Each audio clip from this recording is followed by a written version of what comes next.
of the people were angry. Like, those people. There are some things that people say where you just can't believe it came out of their mouth. People that we need to educate, love into awareness. Both of them. Love them in the right direction. This interview is particularly amazing because in half an hour, we get entirely contradictory point of views from the same people in a complete show of hypocrisy. First, we start off talking about the importance of representation. We evolved to a place where we were properly representing the people that the story's about. Only to move on to talk about those people. Like, those people. Yes, the people who need to be re-educated because you don't represent the character that you're playing. particularly Snow White. You don't normally see Snow Whites that are of Latin descent. I can't imagine why. Is it because it isn't Properly representing the people that the story's about. interesting how you didn't say of Polish descent, which ironically would have made you closer to Snow White. We simultaneously have the hypocrisy of representation is important if it gets me the role, and it's not important if it gets me the role. The iron law of Hollywood.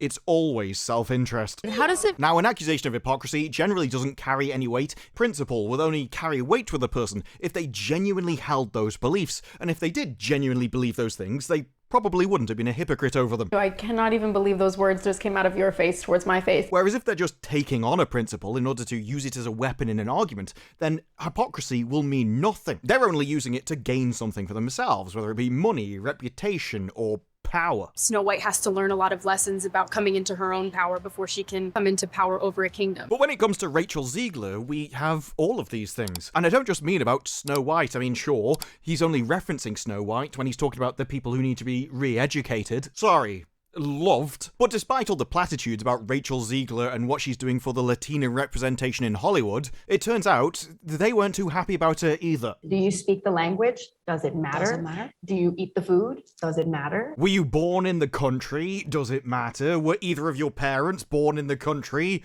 Does it matter? Have you got any ties to the culture of that country at all? Does it matter? Seriously, how many degrees of freedom do we need to get before it becomes a little bit absurd to claim you're Puerto Rican? I'm not Puerto Rican. Is that okay? Because if I took on your logic, I'm Spanish. Neither of my parents are Spanish, but both of them were born on the same continent, which actually makes me more Spanish than you're Puerto Rican. Wait, then if I'm Spanish, I would have ancestral ties to Latin America, which would mean I could represent Maria. Call an Uber, mate. I'm going to Hollywood. I've always wanted to perform in musical theatre. Just became a conversation about how many different ways there are to be of Latin descent. I think I've successfully added one more. Because you find stories and you're like, okay, why did they need to defend their remake in the first place? I mean, Spielberg was just launching people into celebrity status with this movie. Despite Rachel's commentary on Twitter about how it's just, oh, I'm so fed up of men because it's just men complaining about this. It wasn't back then, though, was it? From Mandy Velez, famously masculine name. Why can't West Side Story just cast a Puerto Rican Maria? Gets ever so interesting when you're really valuing representation when it gets you the role, only to find out that people are saying, you don't represent me though. Does it matter? What does it say about representation in film when the starring character is specifically supposed to be Puerto Rican, yet casting chooses someone who is not? When your father's Polish, you were born in America and your mother's Colombian, where does the Puerto Rican come in? We evolved to a place where we were properly representing the people that the story's about. So you can understand why a Puerto Rican may have had some complaints over the role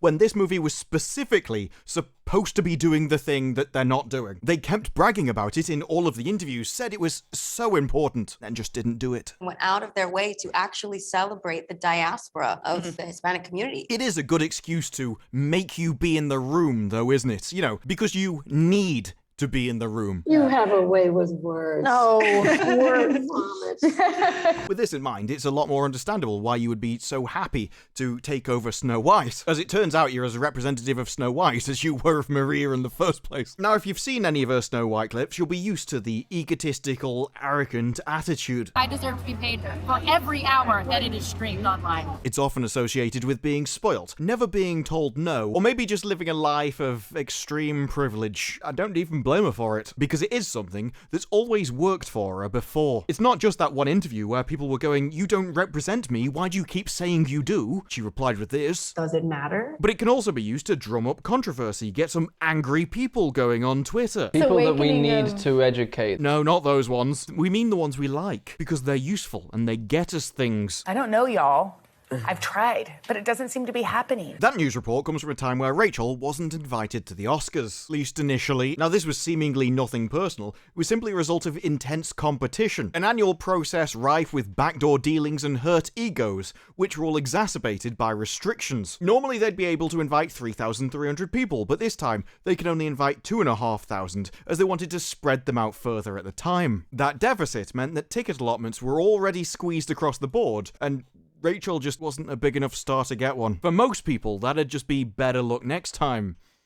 For most people. For everyone else, there's MasterCard. Controversy. So everyone went crazy on social, as you can imagine, and the Academy responded yesterday. Kick up a fuss, a load of people cry discrimination, and not only do you get invited to the Oscars, which gets you the free goodie bag, the extremely expensive goodie bag, the goodie bag valued at $137,000, including everything from gold-infused olive oil, celebrity plastic surgery, and an all-inclusive stay at a castle in Scotland. You can see why you'd be a little bit miffed if you missed out on $137,000 just for going to a party. But if you can get social media to kick up a stink and they've already been primed to talk about representation and discrimination, well then you can get things done. Rachel not only got an invitation to watch the Oscars, she's actually going to be a presenter. You even get to present the thing. That is an incredibly successful grift. Now, at this time, the presenters weren't actually sure whether she'd accept it. You know when you get dissed from something, and they're like, okay, you can come, and you're like, I don't know if I want to come now. exactly. Of course she accepted it. How else was she going to come into her own power? I say awards, do they really matter? At the end of the day, this is a story of representation,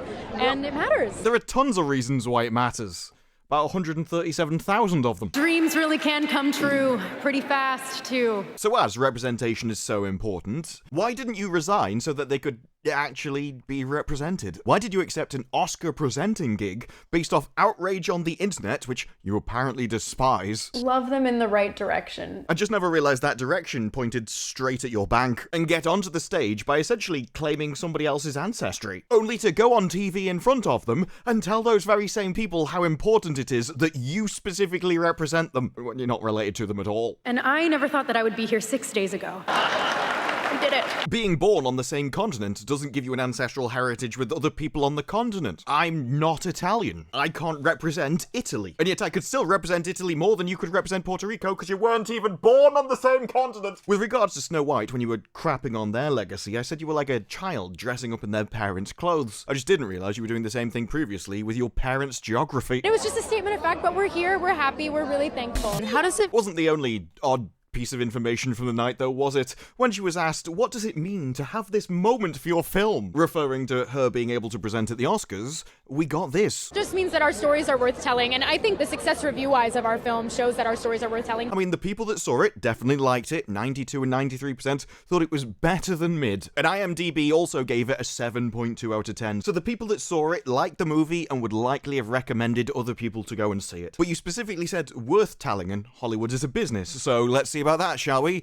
It made $76 million worldwide on a budget of $100 million. So would have needed 200, 250, 300. We haven't included marketing just to break even. Suddenly that worth on $76 million, not looking great, does it? So if we're talking about what your movie proves, at best we could say it's neutral and it doesn't change anything. At worst, we could say it actually narrowed the targeting and made it appeal to a smaller audience. Because those that saw the movie liked it, it's just most people didn't feel the need to see it. Possibly because it didn't represent them. At the end of the day, this is a story of representation, and it matters. Even the Puerto Ricans have no reason to see this movie, and it's supposed to be their movie. To be honest, the demographic of people who have a Polish father, a Colombian mother, and were born in America is just not that large. When you look at it from that angle, $76 million is very generous. You did make $4.1 million on your opening day, so it wasn't looking good. And it didn't help when in 1 week you lost almost 74% of your customer base. If you lose 74% of your audience when your audience that watches it likes it and would likely have recommended it, then it just means your audience wasn't very big to begin with. People just fail to recognize that, at the end of the day, everybody on this carpet is a person with feelings. Oh, it's so important that you falsely represent a load of people, but in doing so, you've narrowed the targeting to the point where you needed to make a really low-budget movie, and you didn't. This is the same issue Blue Beetle had. They decided to make a very niche movie and then release it to an international audience, and so ended up with a niche box office. It has nothing to do with whether the story itself is worth telling or not. It's that when you go out and go, we made this entire movie just for these people, everybody else realizes it's not for them. You didn't make it for them. I feel like it's none of my business. So why would they give you money for it? What you need to do is make movies for a large audience. Or scale back your budgets if you're making a niche movie. At the end of the day, this is a story of representation. Quite frankly, I'm not sure how you spent $100 million on a musical in the first place. Did most of it go to Steven Spielberg? I would love to know. But why would anyone go to the lengths of making up this nonsense? Talking about how it's ever so important that you're on the screen to represent a different country that you're not even part of. I mean, at the end of the day, who would want to be a Hollywood actress? They work so hard. This job is tough. It's long hours. It's lots of time together. And when you hear her describe what that hard work's like, it's amazing anyone manages it. It's very reminiscent of being at summer camp and, And we already know they don't get paid much money. That's why they're constantly asking for more so that they can get a living wage. I deserve to be paid for every hour that it is streamed online. Wouldn't you give more money to somebody who has the talent to do this? I'm gonna stand there 18 hours in a dress. Wearing a dress is so rare now, it's actually become something you can put on a resume. So I think we can all agree no one would ever be an actor under false pretenses or take on a false position in order to get extra work. They just don't get paid enough to make that worthwhile.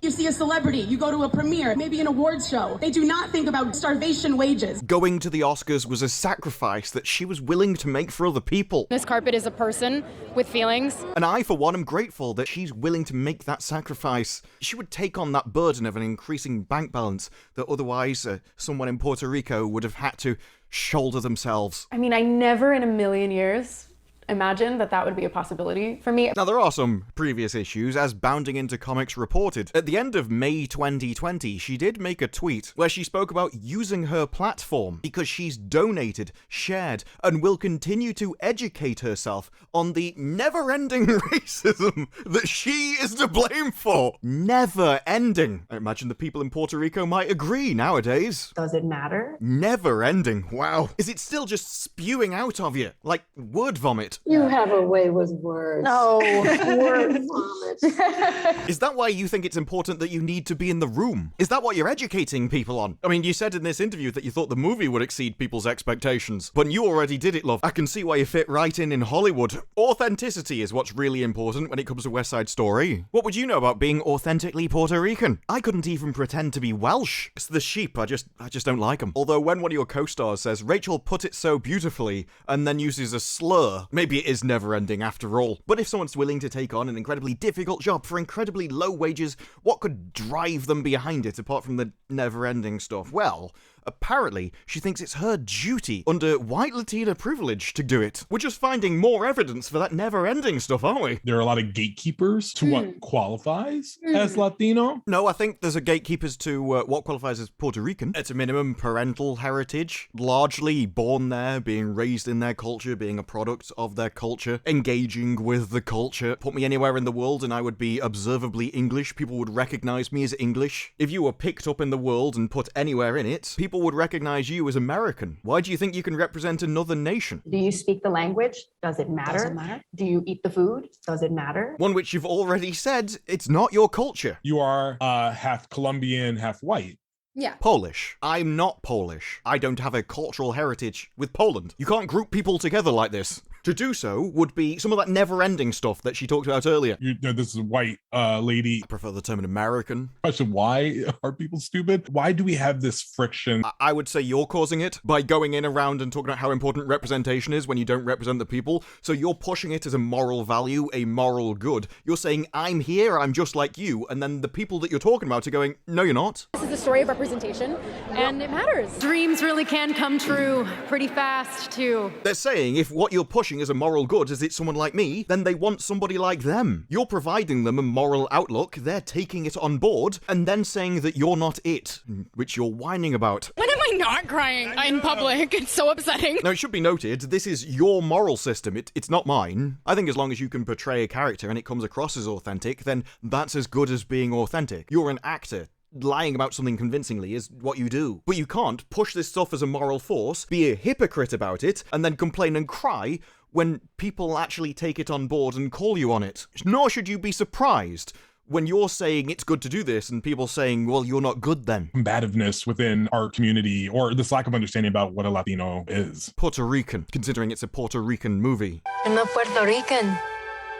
Is that okay? We're talking about a culture here, not a continent of people, for the same reason that I'm not Polish. We have distinct morals and values and cultures, which I could not represent. This isn't complicated. People find comfort in boxes. Yeah, you're one of them. That's why you kept saying this. This is a story of representation, and it matters. Don't understand it because they made me uncomfortable. If it makes you uncomfortable, why have you made a career out of it? This especially becomes a problem when you've been talking out of both sides of your mouth, on the one hand saying it's important when you get the role, We evolved to a place where we were properly representing the people that the story's about. and on the other hand with Snow White suddenly saying it isn't. Particularly Snow White. In general, you don't normally see Snow Whites that are of Latin descent. And that suddenly now the problem is everybody that's got a problem with you. People that we awakening need of- to educate. Love them in the right direction. People are only holding you to what you said previously here. Strange how that makes you uncomfortable. I'm a white Latina. I hold a lot of privilege. It's never ending, I tell you. It is never ending. The idea of privilege innately implies that you're better than something. I'm in a better position because of this than I could be because of that. It's never ending. Falls on my shoulders to open up the doors for the people who, or they're disenfranchised. It's on her shoulders. She is taking on yet another burden for those plebs over there. They should be grateful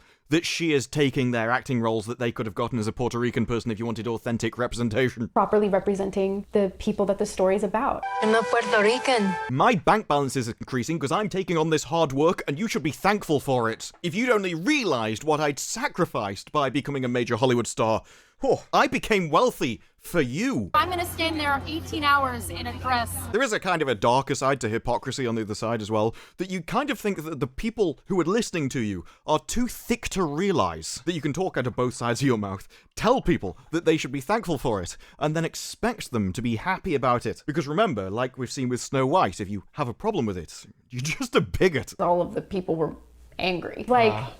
Those people. She's going to post about how she hopes the world will become kinder after getting involved in several different cancellation attempts on various different people, including Gina Carano. But I really hope the world will be kinder, if only we can have a path to redemption for people who make a mistake. People who have built a career on standing on top of other people.